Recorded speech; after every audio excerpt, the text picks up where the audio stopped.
Dasher the Ruler, and today we're talking about the 5 most amazing and unique Pokemon fan games that you need to play if you have any sense of human decency. First, we're going to look at quite possibly my favorite fan game experience ever, a short little game called Pokemon The Last Nurse Joy. This is absolutely incredible, and it's made by Anon Alpaca. In this game, you play as, well, a Nurse Joy, but the last one. This basically means you're the last Nurse Joy to not have the new Pokemon healing machines that most Nurse Joys have in the mainline games. So basically, you're an actual Pokemon nurse, as opposed to a nurse equivalent of a fast food worker, where instead of putting fries in a bag, you're putting Pokeballs in the machine to be healed automatically. This concept sounds pretty good on paper, but in game, it's even better than I could imagine. You have a bunch of tools and very short notes on treating certain species of Pokemon. You use them to very quickly learn how to heal your patients. It also has a bunch of world building through the notes as you learn so much about different species, and you have to use your sleuthing skills to figure out which actually applies to the current patient you're working with. It rates you at the end for treating the patient correctly, making you feel incredibly motivated to figure it out, especially with all the dialogue and the extensive immersive writing that goes into the Pokemon descriptions and all the custom visuals for the various elements. Actually passed. It took him 2 weeks to come back.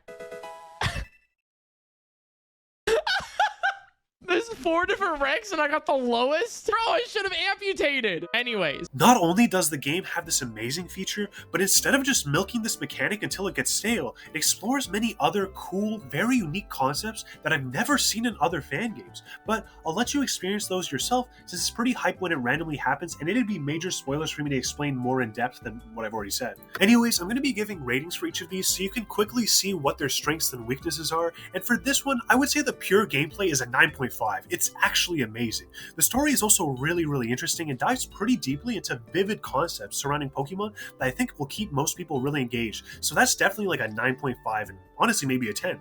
The music is about 7 out of 10. It's pretty standard since it's just Pokemon music. Similarly, the visuals are, well, I mean, it's just normal Pokemon visuals, but I do love its aesthetic in this cold Arctic facility, and there's a bunch of cool custom sprites for injured Pokemon, so I think it deserves a strong 8.5 out of 10 there. For stability though, and this is a rating where I'm talking about how smooth the game is to run, like if there's any crashes or severe lag, it's honestly maybe a 4 out of 10, because the game crashes a decent bit. Not enough to ruin the experience obviously, as it's still really phenomenal, but you need to remember to save frequently and make sure that you're saving at a safe time. I think generally a good play is to save before every treatment so you can make sure you get the best treatment plan, and if anything crashes, you don't need to go too far back. Overall, from these scores, the fact it's a 10 out of 10 in the uniqueness department, if you want a completely unique fan game in the Pokemon universe and you like the idea of playing as a doctor, you'll love this. Just please make sure to save at a safe time. Anyways, next up is a game from a developer I really like, Kenny Catches. This guy has made a ton of banger Pokemon fan games, but the one I'm bringing up right now is a Farfetch'd story. In this game, as opposed to playing as a trainer, you play as a Farfetch'd, hence the clever name. What makes this game really unique is as opposed to building a team from wild Pokemon, you gain preset friends as the game goes on, putting a larger emphasis on the character development for the Pokemon, kind of like a more typical RPG, which is really cute and super fun with Pokemon. As a Farfetch'd, you can do special actions like cut trees and look fly AF, and as you meet new friends, you unlock new abilities, letting you explore sections of the map, making exploration a lot more exciting than just walking from point A to point B like you're on your morning commute. You also get a bit more than 6 total Pokemon, so you do get some team building attributes, but it's more about the characters and plot, though the fights are pretty exciting and some can be quite challenging. Though, fortunately, you also don't need to grind, as the game's been cleverly designed around pretty limited encounters. Overall, I think the gameplay quality of this is about an 8.5, as it's nothing too crazy, but it's pretty satisfying. Specifically for uniqueness though, I'm gonna have to say it's like an 8, because it does have the typical Pokemon battles, but you are the Pokemon, and having preset allies does make it quite novel, especially given the entire vibe and the story being so different. For story, I'm gonna give this a 9 or so out of 10. It was super engrossing, and it's pretty short, but I think that works in its favor, as it doesn't overstay its welcome and keeps you giga engaged and pleased, especially as it has phenomenal pacing and, in my opinion, really fun writing. For visuals, they're phenomenal, maybe a 9 out of 10. I love the characters and the overall world that was built, and for music, it's probably like a 7.5. It's pretty standard like Nurse Joy, but I think the chosen songs are actually really excellent. There's a lot of mystery dungeon tracks, which I think are really well placed here. Finally, for stability, I had no issues at all, though it did trigger my Windows antivirus, as the exe I don't think is signed, as I think you need to pay for that, which Kenny I don't think has. But if you get the file from the proper source, it should be fine, especially as Kenny is quite well known, and after having the file for many years, I've never had any problems. Overall, if you want the classic Pokemon battle experiences but want to play as a Pokemon and have a more nuanced, character-based experience as opposed to team building, this is a lovely choice. Alright, these next two are pretty interesting since you can play both in browser, the first one being Pokemon Auto Chess. This game, high-key, I fell in love with, and actually already have a review of it out if you want a more in-depth explanation. But basically, an auto chess game is where you put units on the field and they fight automatically, and you try to beat your opponents by getting stronger units and by getting synergy. This format has been very popular and successful as shown by League of Legends TFT and the Dota auto chess game, but frankly, I've never been impressed by the other ones until I found Pokemon Auto Chess. I think something about the fact that your units evolve when they upgrade, and it's just so satisfying having so many options to choose from for your units and so many iconic characters. This makes every game feel different as there's so much variability, and this has a ton of strategy as there's so many ups and downs, especially considering the legendary Pokemon everyone gets near the end that can completely change things. Overall, I think gameplay-wise, it's probably a 9.5 out of 10, similar to Last One's Joy since it's just very satisfying and immersive. Uniqueness is probably a 9.5 out of 10, since there are other auto chess games like TFT and actually the official Pokemon auto chess game, but this is the first and kind of original Fangame auto chess, so it makes it pretty unique and different from the normal Pokemon games. Music is pretty inconsistent for me. It takes tracks from the main games and many are bangers, but some are just annoying to my ears and there aren't many sound effects, so sometimes things can be a bit unsatisfying to click on or use. So I'm thinking about a 7 out of 10, but after gaining some XP from playing matches, you can unlock the jukebox, which allows you to control your music, but it is annoying at first before you get to that level. Visually though, this game is amazing. There's so many cool sprites and cool terrains, along with the fact you have so many options for your little character running around and emoting. I think it's a 9 out of 10 for that. Finally, for stability, it's pretty eh.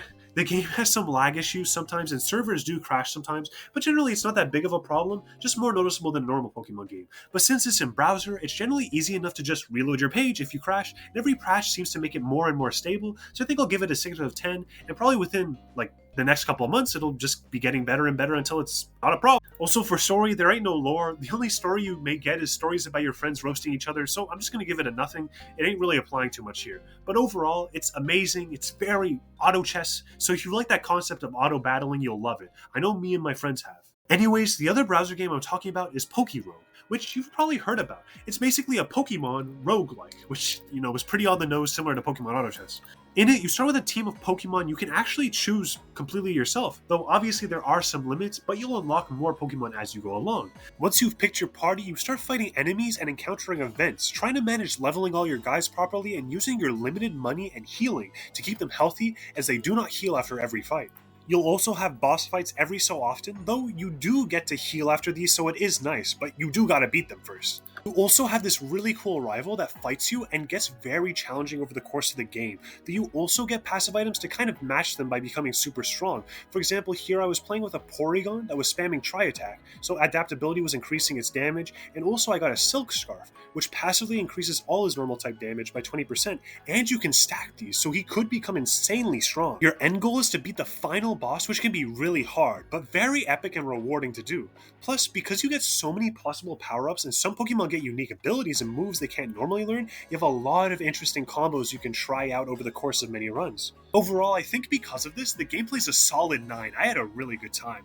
Uniqueness is like a 6 since there's a few decent roguelikes for Pokemon fan games, but it's still obviously different than the standard formula, though that does mean there's not much of a story, so I won't really be counting that against it. The music was solid, and there's some custom music that's decent. I'd say that's an overall 8, and the visuals are also pretty good, so that's an 8.5 for me, because I kind of like how it looks. For stability, I never crashed or had any problems, so I'd say it's a 10 out of 10. So overall, if you want a roguelike experience that also runs in browser and is clean AF, this is a lovely choice, and it's constantly updated, so it's just getting better and better every update. Anyways, for our last game, I'm talking about Pokemon Gamma Emerald, a game made by Undreamed Panic that was released recently, and although it's a demo, the game has a completed story separate from the intended final product, and it's pretty epic to try out. Compared to the other games, most of the changes are visual, as the game has an insane 2.5D perspective and style made possible by using the Unreal Engine. The combat is mostly the same as standard Pokemon, but many insanely cool animations have been added, making combat, evolving, and just exploring really cinematic and strikingly beautiful. From the moment you start the game, it's so apparent the effort that's gone into this, and honestly, the story is fairly impressive for just being in the demo. Also, the character design's really pretty, and there's some cool, quirky events that come up, making it an enjoyable but short experience. Overall, I'd say gameplay is like a 6.5 because it's nothing crazy, but it is pretty fun. Uniqueness is only a 4 though because it's just basic gameplay, but it does have a fun aesthetic, and because the story is quite different than standard Pokemon games, I think it deserves a bit more. Also, on the story, it's a bit basic, but it does get the job done, so I'd give it a 6. The biggest strength, though, is the visuals. These are a 10 out of 10. Just look at these. These are like what my grandma tells me I look like when this is what I really look like. The music's also pretty nice, and I think there's a lot of custom stuff, so I'll give it a 9 out of 10. I had a pretty great time listening to it, but for stability, it was a bit lackluster. Honestly, if I was rating purely off of my experience, it might be like a 2. But I think 3.5 is more reasonable since I watched a lot of other YouTubers play it and they had nowhere near as many problems as me. I just personally was crashing like 3 to 4 times before even getting to open the game, but I think it may be because I have a pretty outdated PC and my AMD drivers are kind of outdated, but it looked hella smooth on other YouTubers, so I mean, it's probably a lot better. Anyways, if you want a really beautiful game that's pushing the boundaries of what a fan game can look like, you'll definitely enjoy this one.